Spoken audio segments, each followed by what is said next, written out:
दोस्तों हम बहुत अच्छे से जानते हैं कि इजराइल की मिलिट्री कितनी ताकतवर है। लेकिन दोस्तों यह इजराइल भी इसी धरती पर है जहां पर रसिया मौजूद है। दुनिया का सबसे अधिक परमाणु भंडार रखने वाला देश आज तक युद्ध लड़ रहा है अपने से कई गुना छोटे देश से। अपने से कई गुना कम ताकतवर देश यूक्रेन से अभी तक जंग उसके नाम नहीं हो पाई है। इजराइल जो है उसके पास टेक्नोलॉजी के लिए एडवांस हथियार तो मौजूद है, हाईली ट्रेंड सेना तो मौजूद है, लेकिन दोस्तों उन आतंकवादियों का क्या जो छिपकर वार करते हैं, जो बेहद कायराना तरीके से इस्तेमाल करते हैं साइकोलॉजी को चोट पहुंचाने के लिए दुश्मन देश के दिमाग को। दुश्मन देश के दिमाग को हिलाकर रख देते हैं। इस वजह से आतंकवादी भी उतने ही खतरनाक हो जाते हैं जितना एक हाईली पावरफुल मिलिट्री फोर्स। रूस करीब 2 सालों से लगातार अपने से छोटे देश से युद्ध लड़ रहा है। ऐसे में क्या इजराइल का हाल भी वही होने वाला है? क्या है फिलिस्तीन की छुपी हुई ताकत? क्या वो इजराइल के साथ लंबे समय तक युद्ध लड़ सकता है? जानेंगे आज की इस वीडियो में, तो वीडियो के अंत तक बने रहें। दोस्तों पिछले 5 दिनों से इजराइल और फिलिस्तीन एक दूसरे से जंग लड़ रहे हैं। पहले लग रहा था कि फिलिस्तीन के पास इतनी ताकत नहीं है और वो जल्द ही पीछे हट जाएगा, लेकिन आज 5वें दिन भी फिलिस्तीन की तरफ से बमबारी से इजराइल के हर हमले का जवाब दिया जा रहा है। इससे साफ पता चल रहा है कि इजराइल ने फिलिस्तीन को जितना कमज़ोर समझा था, असल में वो उतना कमज़ोर है नहीं। तो क्या फिलिस्तीन की सेना इजराइल को बराबरी की टक्कर दे सकती है? सबसे पहले चलते हैं गाजा बॉर्डर पर और देखते हैं कि हमास किस ताकत के दम पर इजराइल को आंखें दिखा रहा है। दोस्तों इस समय जहां इजराइल ने अपने टैंक 3501 को जंग में उतारा हुआ है, वहीं हमास की तरफ से फज्र 5 रॉकेट दागे जा रहे हैं जिसकी मारक क्षमता 75 किलोमीटर की है। वहीं इजराइल के पास जेरिको 1 मिसाइल है जिसकी मारक क्षमता 1400 किलोमीटर की है। दूसरी तरफ हमास ने एक 120 रॉकेट को लगाया हुआ है जिसकी मारक क्षमता केवल 120 किलोमीटर है। वहीं इजराइल की जेरिको 2 मिसाइल की मारक क्षमता 2800 किलोमीटर है। वो गाजा पर तबाही बनकर बरस सकती है। वहीं हमास अपने अनुवंशिक 0 रॉकेट जिसकी मारक क्षमता 160 किलोमीटर है, उसे लगातार इजराइल का मुकाबला करने की कोशिश कर रहा है। इजराइल की जेरिको 3 मिसाइल की मारक क्षमता 6500 किलोमीटर है और हमास के M302 रॉकेट की मारक क्षमता 180 किलोमीटर मात्र है।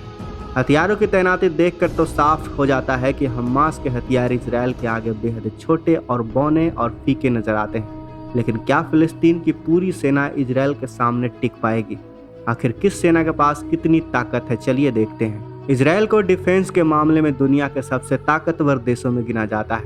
अगर इसकी सेना की वर्ल्ड रैंकिंग की बात की जाए तो सेना की ताकत के मामले में 18वें नंबर पर आता है। वहीं इस रैंकिंग में फिलिस्तीन का कहीं भी नामो निशान नहीं। जहां फिलिस्तीन अपनी सेना पर हर साल $92 लाख खर्च करता है, तो वहीं इजराइल इस मामले में फिलिस्तीन से बहुत आगे है और इसका डिफेंस बजट $42 बिलियन $65,000 का है, जो कि फिलिस्तीन से काफ़ी ज़्यादा है। फिलिस्तीन आर्मी का नाम फिलिस्तीन रिबलेशन आर्मी है और इजराइल आर्मी का नाम इजरायली डिफेंस फोर्स है। जहां फिलिस्तीन की सेना में केवल 70,000 एक्टिव मिलिट्री पर्सनल है, वहीं इजराइल की सेना में मिलिट्री पर्सनल की संख्या है 1,13,000, जो कि फिलिस्तीन से दुगने से भी ज़्यादा है।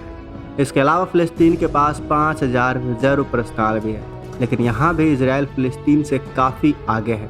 उसके पास 4,65,000 रिजर्व मिलिट्री पर्सनल है। और अब जो आंकड़े हम आपको बताने जा रहे हैं उसे सुनकर आप हैरान रह जाएंगे। जहां फिलिस्तीन के पास एक भी पैरा मिलिट्री फोर्स नहीं है, वहीं इजराइल के पास 8,000 पैरा मिलिट्री फोर्स है।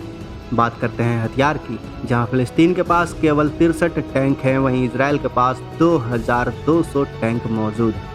बात करें बख्तरबंद यानी आर्मेड व्हीकल की, तो फिलिस्तीन के पास 130 आर्मेड व्हीकल है, वहीं इजराइल के पास इससे कई गुना ज़्यादा 56,290 आर्मर्ड व्हीकल है। और आर्टिलरी के मामले में तो फिलिस्तीन एकदम ज़ीरो है दोस्तों। वहीं इजराइल के पास 650 आर्टिलरी मौजूद है। हाँ, लेकिन जहां बात आती है रॉकेट प्रोजेक्टर की, तो वहां फिलिस्तीन इजराइल से ज़्यादा दूर नहीं है। फिलिस्तीन के पास 250 रॉकेट प्रोजेक्टर है जिनसे रॉकेट दागे जाते हैं, तो वहीं इजराइल के पास 300 रॉकेट प्रोजेक्टर है।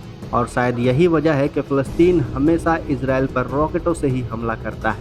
यह तो बात हुई मिलिट्री की। बात करते हैं एयरफोर्स की। आपको बता दें कि फिलिस्तीनी एयरफोर्स सिर्फ नाम भर का ही एयरफोर्स है। वो एयरक्राफ्ट के मामले में बिल्कुल भी ज़ीरो है। इजराइल के पास अभी 601 एयरक्राफ्ट मौजूद हैं, वहीं फ़लस्तीन इस मामले में बिल्कुल जीरो है। उसके पास एक भी एयरक्राफ्ट नहीं है। कुछ ऐसा ही हाल फाइटर जेट का भी है। जहां इजराइल के पास 241 फाइटर जेट है तो वहीं फ़लस्तीन के पास एक भी फाइटर जेट नहीं है। इसके साथ ही फ़लस्तीन के पास कोई भी ट्रांसपोर्ट एयरक्राफ्ट नहीं है। लेकिन इजराइल इस मामले में भी काफ़ी आगे है। उसके पास 15 ट्रांसपोर्ट एयरक्राफ्ट हैं और साथ ही उसके पास 153 ट्रेनर एयरक्राफ्ट और 23 स्पेशल मिशन एयरक्राफ्ट भी हैं। 11 एरियल टैंकर्स और 126 हेलीकॉप्टर्स भी मौजूद हैं। वहीं फ़लस्तीन इन सभी मामलों में एकदम जीरो है। कुल मिलाकर कहा जा सकता है कि फ़लस्तीनी एयरफोर्स जो है उसकी सिर्फ एक आधारशिला ही रखी गई है।